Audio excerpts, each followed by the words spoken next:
इस वक्त सामने स्क्रीन पर जो फोटोज आप देख रहे हैं, ये फोटोज कालरा और डैनी की हैं। कालरा के द्वारा सिक्स डायमेंशन के निवासी रा के द्वारा जो जानकारी हमें प्रदान की गई है, वो जानकारी मैं इस वीडियो में आप सभी के साथ शेयर कर रही हूँ। जैसे डैनी ने रा से ये सवाल किया कि एक इंसान, उसके कर्म कब बनने शुरू होते हैं। जैसे एक बच्चा पैदा हुआ, वो तो अभी मासूम है, तो उनके कर्म कब बनने शुरू होते हैं। रा का कहना है कि वैसे आमतौर पर 4 वर्ष की आयु के बाद व्यक्ति जब अपने कर्मों के प्रति थोड़ा सा सचेत सचेत होना शुरू हो जाता है, तब उसके कर्म बनने शुरू होते हैं। अब वैसे अगर व्यक्तिगत तौर पे हम अपने नज़रिए से देखें तो 4 वर्ष का बच्चा तो बड़ा मासूम होता है, लेकिन फिर भी अगर कोई कोई विरले केस आप देखेंगे तो आप पाएंगे कि छोटे छोटे बच्चे 4, 5, 6, 7 साल की उम्र के, उन्होंने बड़े बड़े खतरनाक काम कर दिए हैं, बड़े बड़े क्रिमिनल्स को मात दे दिया है, ऐसे गलत कार्य उन्होंने करे हैं। तो आगे रा कहते हैं कि जो भी कर्म हम प्रेम रहित होकर करते हैं, उनसे हमारे कार्मिक अकाउंट बनने शुरू होते हैं। जहां पर भी स्वार्थ आ जाता है और हम सामने वाले से बिना प्रेम किए कोई कार्य कर रहे हैं। अब इस नज़रिए से अगर देखा जाए तो यानी 4 वर्ष की आयु के बाद ये चीज़ शुरू हो जाती है। बल्कि एक स्थान पे तो रा ने ये भी कहा है कि 15 महीने की आयु से भी ये शुरू हो सकता है। वैसे ये बहुत हैरत अंगेज है, क्योंकि 15 महीने का बच्चा मतलब 1.25 साल का बच्चा। लेकिन खैर, ये बात यहाँ पर कही गई है। लेकिन रा ने एक बहुत खूबसूरत चीज़ भी कही। उन्होंने कहा कि जैसे ही हम इस लॉ ऑफ वन के कानून को समझ जाते हैं, हम प्रेम को समझ जाते हैं, हम जिस भी पल सुधर जाते हैं, जिस भी पल, चाहे हमने पास्ट में जो भी किया हो, अनजाने में किया, हमने प्रेम रहित होकर अपने कर्मों को अंजाम दिया, जो भी किया, लेकिन जिस घड़ी समझ गए आप, जिस घड़ी आपने इस चीज़ को रियलाइज़ किया, उसी घड़ी आपका ट्रैक सही हो गया और आपके पुराने कर्म डिसॉल्व होना शुरू हो जाएंगे।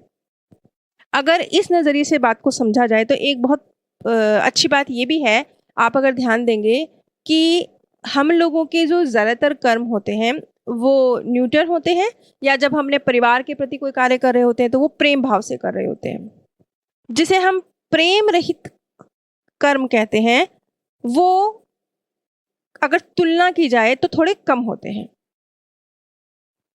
खैर, आगे रा एक बहुत विशेष बात कहते हैं। वो कहते हैं कि जब धरती पर यहोवा आए 75,000 साल पहले, तो उन्होंने एक डीएनए में बदलाव, जैसे कहते हैं, वो करने की कोशिश करी। वो उन्होंने क्यों करने की कोशिश करी? ताकि जो ये प्रेम का कानून है, जो ये लॉ ऑफ वन का नियम है, परमात्मा एक है और क्रिएटर की शक्तियों का नियम है, उसे व्यक्ति ज़्यादा आसानी से समझ सकें। इसके लिए उन्होंने डीएनए में चेंजेस की कोशिश करी। उन्होंने क्लोनिंग द्वारा भी ये कोशिश करी, और जिसे यहाँ धरती पर शारीरिक संबंध कहा जाता है, उससे जो संतानों की उत्पत्ति हुई, उनमें भी डीएनए में परिवर्तन किया। आगे राय ये भी कहते हैं कि ये जो डीएनए का परिवर्तन था, ये 75,000 साल पहले मंगल ग्रह पर भी किया गया था।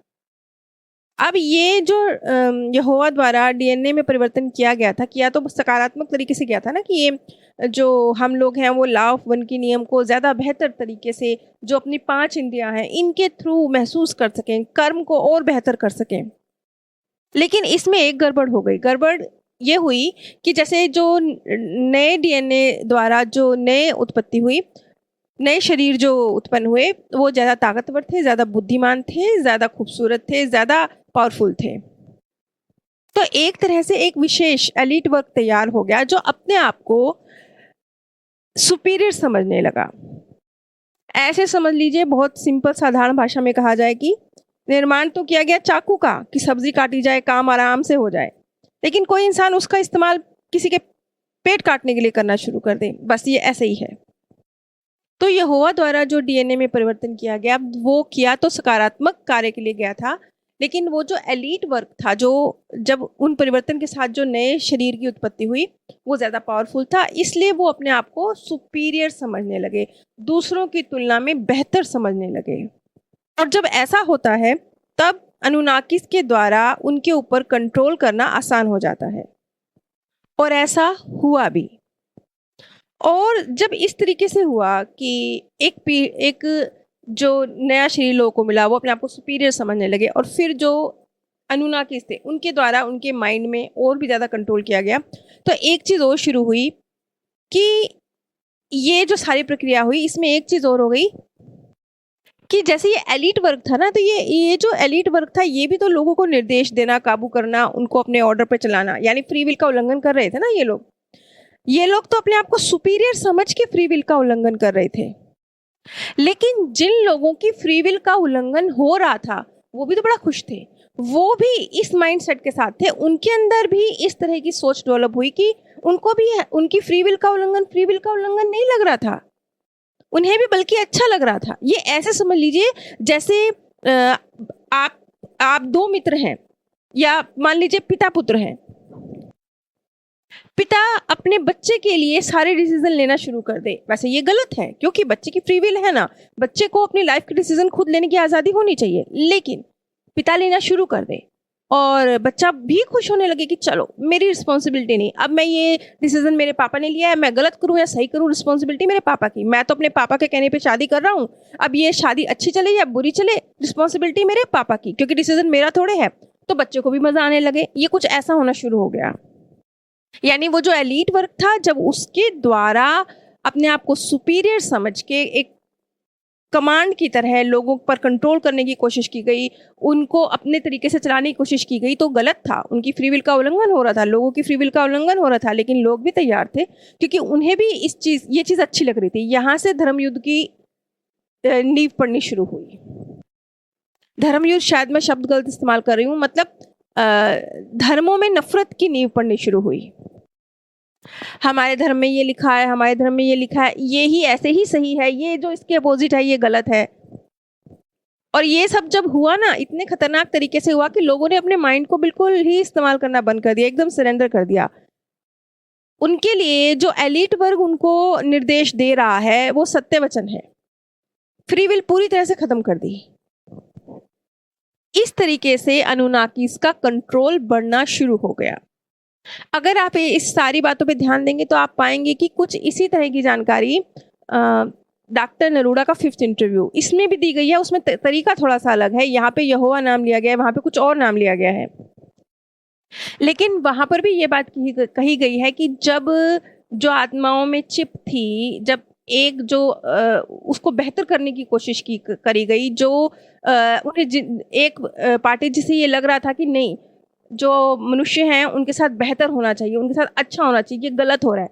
जब एक पार्टी ने उन चिप्स में हेरफेर करने की कोशिश की, उन डीएनए को पॉजिटिव बनाने की कोशिश की और चिप में बहुत सारे बदलाव किए जिसके थ्रू मन के थ्रू उनको उनके राज से, उनकी पावर्स के साथ कनेक्ट किया जा सके,